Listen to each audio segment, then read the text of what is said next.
welcome to Inventiva. I am Manulya Singh bringing you the top news for the day. The centre is considering granting indemnity against legal proceedings to foreign vaccine maker companies like Pfizer and Moderna. This indemnity clause will be granted before they roll out their vaccines in India. Pfizer supplies the Pfizer-BioNTech mRNA vaccine. It wants an indemnity clause against compensation from adverse effects to consumers post-vaccination. The domestic vaccine maker giant, Pune-based Serum Institute of India, has also demanded indemnity against legal proceedings. The company sources hope equal treatment will be given to every vaccine maker, foreign or domestic.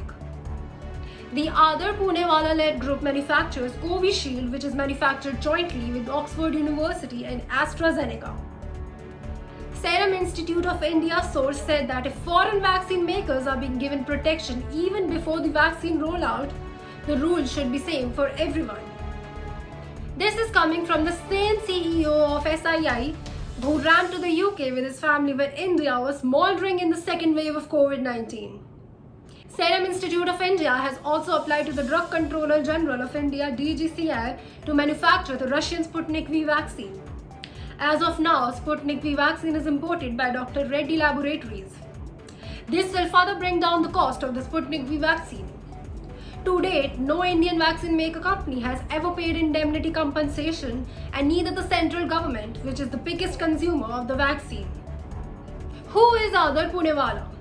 Aadar Poonewala is a Parsi Indian businessman and CEO of Serum Institute of India, the world's largest manufacturer of vaccines. In a family of doctors and physicians, Aadar has an international degree in business. He joined the Poonewala's group Serum Institute of India in 2001 after completing his graduation. It was after his enlisting that Serum Institute of India expanded its global footprint. He helped his company export its vaccine to 140 countries. 85% of the revenue of Serum Institute of India is from overseas.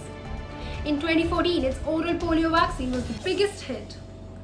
Every 2 out of 3 children in the world are vaccinated by Serum Institute of India's vaccine for polio. After the death of his father in 2011, he was crowned as the CEO of Serum Institute of India. Poonewala is a board member of Gavi, a global vaccine alliance. He is married to Natasha Poonewala and has 2 sons, Darius and Cyrus. Why did he run away in the times of need? Apart from the fame of being a successful CEO, he is also notorious for running away to the United Kingdom during lethal second wave of COVID-19 in India. In an interview with The Times, a British daily, he spoke about why he left India in such dire times. The Poonewala family entered the United Kingdom exactly a day before India was put on red list and barred travelers from the country. He informed about being threatened for the supply of COVID-19 vaccines. He revealed about life threats if he does not comply with a powerful person's demand. He is simply subdued by the pressure of threats and what would be done to his family or him if demands are not fulfilled. The workload has increased exponentially due to the sudden jump in vaccine demand. Everyone wants to be vaccinated and they simply cannot understand why anyone else should get it before them, he said. Aadar has been attempting to balance the domestic and international demands of vaccine before running to the UK. It's a tough decision in times like these when vaccine maker has to decide who gets to live.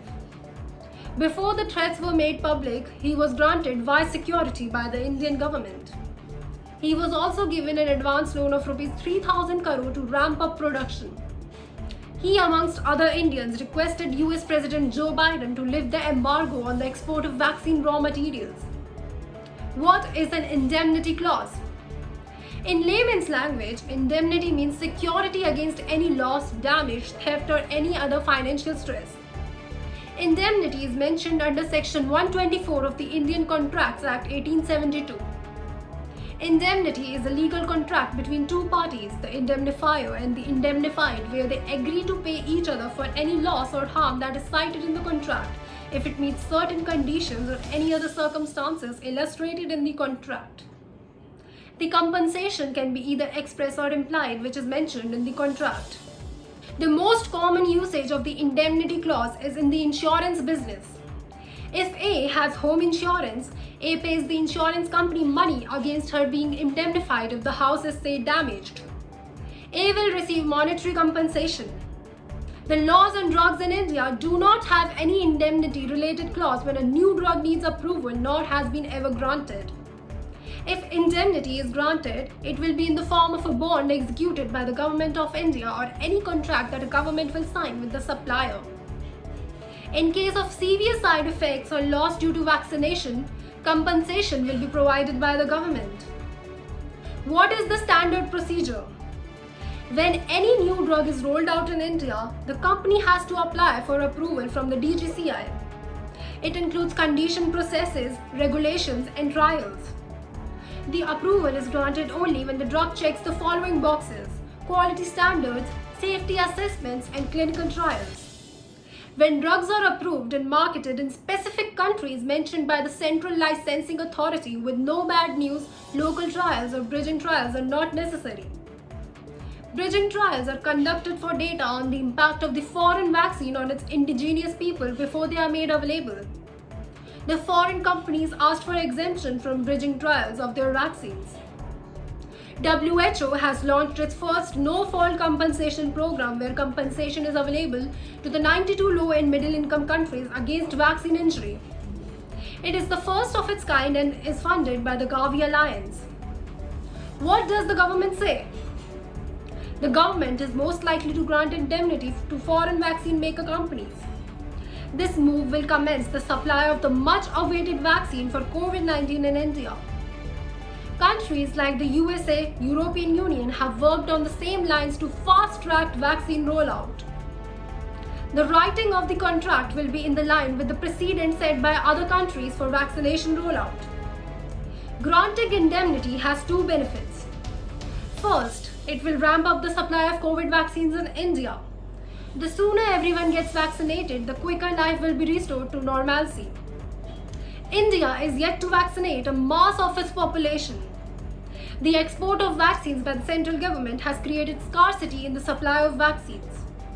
The second wave of the COVID-19 in India highlighted the need for rapid vaccination. Domestic manufacturers are not able to fulfill this demand. Second, if an indemnity clause is not granted, the vaccine makers will include the compensation risk in the price of the vaccine.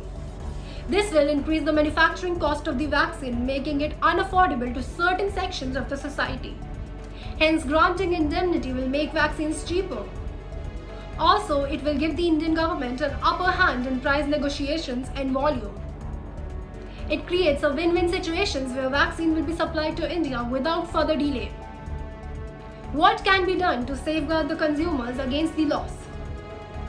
Instead of foreign companies, the Government of India can be made the indemnifier, implying the government will be liable to pay for the compensation against loss or severe side effects of the vaccine.